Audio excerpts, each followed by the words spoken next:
From KAMR Local 4 News, your local election headquarters, this is Politics Today.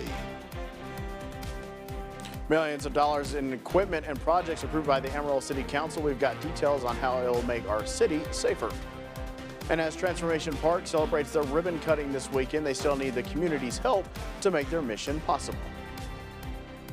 From school safety to state funding, tariffs, and more, we've got a lot to share on Politics Today, so thank you for joining us. We start close to home with the Amarillo City Council approving a plan that promises major infrastructure improvements. KAMR Local 4's Blas Guerrero has more on what's in store for the city's future. That funding is going towards various parks projects. So we're looking at several lighting projects at some of our big area parks, Thompson Park, John Stiff Park, and some other areas. We're also looking at parking additions and improvements in some of our parks. We also do have some fleet vehicles and equipment that would be replaced and some new purchases with this debt issuance. The City Council approved more than $16 million for fleet replacement and park projects. They also approved a $12 million CO that would fund 17 miles of street repairs over 10 years. So this council started work on this over 2 years ago. We got held up where we had some existing funds that had not been expended from a previous debt service.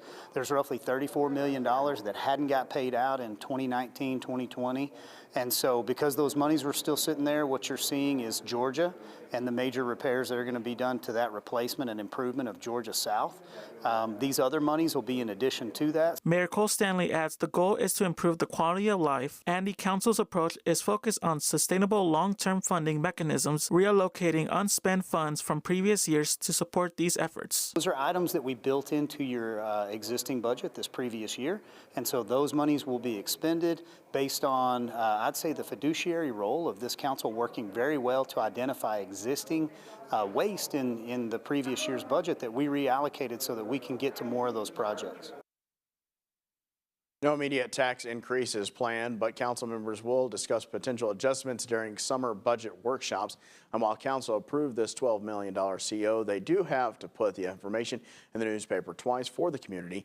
The council will revisit this on June 10th. The Amarillo City Council approves more than $7 million in park lighting projects. This was a consent item on Tuesday's agenda. The old lighting systems will be replaced with LED park lighting and lighting control systems. This is for John Stiff, Thompson, and Memorial Park. The funding source is from 2025 bond proceeds. An item pulled out to discuss further was 9D, which is a second reading to adopt the Safe Streets and Roads for All action plan. That was also passed. The projects were chosen after crash data and community engagement. They are 16 priority projects, but these can be used in other parts of town if funding is available. Right now, one project is funded, and the city will look at state and federal grant programs to secure funding for others. Transformation Park is meant to provide a safe haven for the unsheltered community in Amarillo. To make that happen, they need volunteers. Transformation Park hosted a volunteer meeting earlier this week. They need 200 to 300 volunteers total to make sure all residents have the help they need. You can serve 30 minutes to 2 hours per shift. In our kitchen, we have delivery, we have cooking, we prep the food, we have logistics. Our residents giving back program, they also will be able to partner with them and the residents that are living in our community. If you missed that meeting, it's okay. They'll be hosting more in the near future. You can also go to their website or call their number to volunteer. It's simply common sense that facilities designed to serve high-risk populations should not be placed next to our schools. A bill proposed in the Texas Senate could impact how Transformation Park and other facilities operate. They would have to stop services to the unsheltered or move if they are near a school. The bill, filed by Republican Senator Brandon Crichton, is designed to make areas around schools safer for students. Senator Crichton argues these types of facilities can attract more crime to the areas it's located. Any facility providing services within 1,500 feet of a school would have to stop. Many who testified on the bill support it, but some are concerned it will have unintended consequences. That the one-size-fits-all approach won't fit for all communities. Problems that you may experience in Austin are not what we experience in Victoria or what's experienced in Dallas. The bill was left pending in committee. To put things in perspective, the Texas Alcohol Beverage Commission allows bars to be between 300 and 1,000 feet away from a school. Many would consider that a place that attracts crime. If this bill were to pass, it would force all the major facilities providing homeless services to close or move. We're watching what happens to this bill. After a state fire marshal report closed the Panhandle Plains Historical Museum, museum officials are working to preserve and showcase its collection. Camera Local 4's Blas Guerrero has more on the museum's plans. For nearly a century, the Panhandle Plains Historical Museum has been the base of regional history, but since March, its doors have been closed due to fire safety concerns. Making all efforts to continue to preserve the collection and look for innovative ways to make the collection available to exhibit to the public.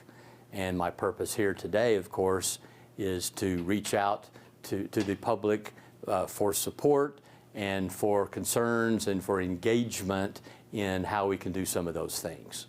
With more than 2 million artifacts, the museum is exploring digital solutions and alternative exhibits in the meantime. It can be accessible like many museums do. They can be accessible on our website, and we have some new software that will enable us to do that. There are also some other innovative things that can be done, virtual reality things, all kinds of new technology. State Representative John Smithee in the House and State Senator Kevin Sparks in the Senate filed identical bills that would allow the Texas Historical Commission to enter into a contract with the museum's managing organizations. The bill enables the Historical Commission to enter into an agreement with the society if they wanted to. So it just enables the parties to start talking, but it in no way presupposes that some entity is going to take over the museum. White says the society is open to talking to people in the legislature and government agencies looking for a solution to this. The State House and Senate bills were both referred to committee a few days ago. PPHS says a new website will also be launching soon to provide updates and offer ways for public to support the museum. A roller coaster ride for financial experts, everyday Americans, and lawmakers. Earlier this week, President Trump dropped his reciprocal tariffs to a universal 10%, except for China, which faces a 145% tariff rate. Vinay Simlat explains how the fight between the U.S. and China will impact the countries. As the U.S. and China go back and forth increasing tariffs on each other, Senator John Cornyn says trade between the U.S. and China isn't fair. Ideally, we'd get to a position where there are no tariffs at all and there are no non-tariff barriers to trade. Economists say China's tariffs will affect American soybean, aircraft, and poultry producers. Texas Representative Michael McCall says in the short term, the economy can recover. A more of a balance to the trade imbalance, that could be a victory. I think a long-term a tariff like that will have a negative impact. The trade war also threw a wrench in negotiations for a TikTok sale. Congress passed a law forcing the Chinese parent company to divest from the app or get off the app stores in the U.S. Your data on your phone, if you use TikTok, is basically vacuumed up and used by the Chinese government. Lawmakers also warn cuts to USAID could strengthen China. Has brought us tremendous goodwill to counter China in their Belt and Road Initiative. China's Belt and Road Initiative, similar to USAID, tries to improve living conditions around the world. The World Bank estimates China spending $575 million around the world. And if we're going to cut all that soft power, and it's only less than 1% of the federal budget, then as General Mattis said, and I think he's correct, that we're going to have to buy more bullets. McCall says if the U.S. cuts back, China's influence will grow. In Washington, I'm Vinay Simlat. China has raised the retaliatory tariff on the U.S. imports to 125%. Consumer sentiment has grown worse than expected in April, according to a new report. This as the inflation level is expected to reach its highest since 1981. Following the stock market dip, some lawmakers are raising questions about alleged insider trading. The President posted on Truth Social, "It was a great time to buy stocks." Then hours later announced he was cutting back on tariffs, which caused stocks to soar. One lawmaker plans to send a letter to 2 government watchdogs requesting an investigation. Knowing about these events in advance, and they may have an hour to know or they may have a day, but someone knows, and the question is, are they trading on that information? Are they profiting? While people's retirement savings are on fire, are people in the administration making money out of it? The White House denies any wrongdoing, and there is no evidence to support these claims. The appropriations and supplemental appropriations bills are up for debate. What should Texas lawmakers do with their money over the next 2 years? We'll hear the latest on that debate and vote. As the epicenter of a measles outbreak, the federal government is stepping in. Texas lawmakers were up late into Friday morning debating how to fund the state for the next 2 years. The appropriations bill and supplemental appropriations bill both passed. Dylan McKim brings us some of the highlights from that debate. Texas lawmakers have a balanced budget of more than $337 billion. That includes $51 billion for property tax relief, more than $70 billion for public schools, and $6.5 billion for border security. But budget night is about getting some last-minute amendments into the bill. And the night started with a surprise when El Paso Democrat Mary Gonzalez presented a simple amendment, but she added a change. This amendment is just for us to do some technical adjustments. I move passage. Her amendment went from this to this, adding language that zeroed out the budget for the Texas Lottery, charitable bingo, and the Texas Film Incentive Program. Members voted to pass it, and it appeared no one knew what they had voted on. A spokesperson for House Democrats said the strategy was intentional and will likely delay or even kill proposed Republican amendments that aim to pick apart the lottery budget for other state agencies. Other highlights so far include a heated debate about expanding Medicaid coverage in Texas. Texas taxpayers are still paying into the system every paycheck, every tax season, and getting nothing in return. A debate that became partisan as Republicans argued the costs would be too much. In a balanced budget state, there is no question that means it pushes out everything else that you want to do in this House. But House Republicans were able to pass an amendment to take $70 million from Medicaid coverage to put toward a program to help families with unexpected pregnancies, a move that worried Democrats. Is essentially what you're doing causing a $70 million deficit in the Medicaid program in the next biennium that the next legislature will have to come back and fix. It's just the beginning as debates continue. In Austin, I'm Dylan McKim. It is important to remember that although these amendments are passing, nothing is official after tonight. The final bill from tonight will go further debated by a group of senators and representatives before heading to the governor's desk. A special election is scheduled for November in Texas, but it is causing a lot of issues for some Texas lawmakers, where they're saying the governor is prolonging the process. And after a second child in Texas dies from the measles, the federal government says they're sending resources.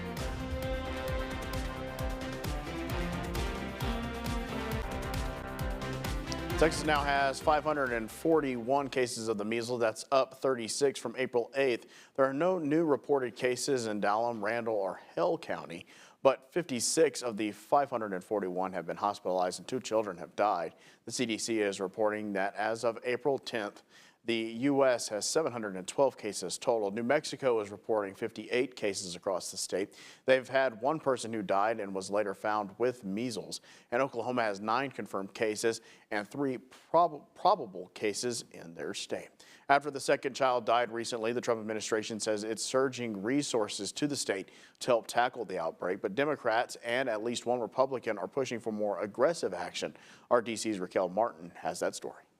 Health and Human Services Secretary RFK Jr. says he's working to get the measles outbreak under control after another death last week. On X, he promised to bolster federal support to states like Texas, the epicenter of the outbreak. And over the weekend, he attended the funeral of a second unvaccinated child who died from the disease. If it, progresses, we'll have to take action. Sunday, President Donald Trump downplayed the measles outbreak. They're doing reports on it. It's so far a fairly small number of people. So far this year, the CDC reports at least 607 cases across 22 states. That's more than double the amount in all of 2024. The numbers are not promising. Josh Michaud has researched public health for nearly 2 decades. We're seeing what we're seeing because of the lack of vaccination. There's every reason to believe that we'll continue to see a lot of measles cases going forward. During his run for president, RFK Jr. became a prominent anti-vaccine advocate, but is now encouraging the public to get their measles vaccine. On X, he called it, quote, the most effective way to prevent the spread of measles. House Democratic leader Hakeem Jeffries says the outbreak was avoidable. HHS is clearly not doing enough. Louisiana Republican Senator Bill Cassidy, a doctor, wants Kennedy to go further to prevent more deaths and is demanding Kennedy testify before Congress. In Washington, Raquel Martin. The case in Randall County was confirmed by the city of Amarillo more than a week ago. We're told it was in a staff member at Canyon Intermediate. The school says they worked quickly to clean the campus, and that staff member was last there on March 26th. An expansion project that started years ago is now near completion. We'll head to the local detention center to see how this will help inmates and staff. And Texas Governor Abbott calls for a special election in November. Why that seat isn't being filled sooner. 2 years after breaking ground, the Randall County jail expansion is almost complete. Today, the Randall County Sheriff's Office held an open house to showcase how the upgraded facilities will better house inmates. KMOR Local 4's Maya Clark has details. Since the last Randall County jail expansion in 2009, Randall County has continued to have exponential growth, causing the current facility to be close to capacity. This jail expansion will consist of 96 new beds, so it'll add to our 454 that we currently have. This expansion is very well needed. This morning, the facility had 449 inmates. So we're right there at that capping point of 454. The Randall County Detention Center doesn't just house Randall County inmates, but federal inmates and City of Amarillo Class C inmates. The new dorms are also equipped to better house inmates with single-cell beds and showers in each cell. We need to quarantine someone where we have the ability to do so. If we have a mental subject that needs to be separated from the general population, just based off of security of the inmates, we're able to do that as well, and that way they are still able to get that hygiene time. The expansion is also creating 6 jobs within the Randall County Sheriff's Office jail that are set to be filled in the fall. Applicants must be at least 18 years old. We don't expect the applicants to have experience. We provide them with the training, so within 1 year of them working here, we'll send them to our jail academy, which is here at the Sheriff's Office, and they're able to gain that license. Garcia says the staff takes pride in their facilities and encourage the inmates to take care of where they're living as well. We understand that they're inmates, but they're also still members of the community, and we try to provide them with the best facility as possible. Garcia says that Texas Commission on Jail Standards requires them to have 1 officer for every 48 inmates, and that's why their pods are set to house 48 cells. She adds they hope to be able to start using the new pods by the end of the month. U.S. Senator John Cornyn has spent 20 years representing Texas, but he'll face what many believe is his most challenging opponent. We'll tell you who else is entering the race. Texas Governor Greg Abbott calls for a special election in November. This is to fill the seat of U.S. Representative Sylvester Turner after he passed away. Lawmakers in Harris County accuse Abbott of leaving the seat open because Republicans have a majority in the U.S. House. The governor says that he doesn't trust Harris County to host an election. The county has faced scrutiny over the years for problems like long lines, workers, and ballot shortages, and not counting ballots on Election Day. Abbott says November gives them plenty of time to prepare for the election.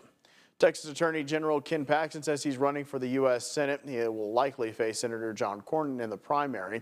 Cornyn has held that seat for 20 years and is seen as a lawmaker who works with people from both sides of the aisle. Paxton is seen as a close ally to the president, but has faced legal troubles in recent years. Before we go today, the National Weather Service announces they will no longer provide language translations of its products, a move that experts say could put non-English speakers at risk. So this happened this week. Life can be in jeopardy, so. NWS says that the service is paused because their contract with the provider has lapsed.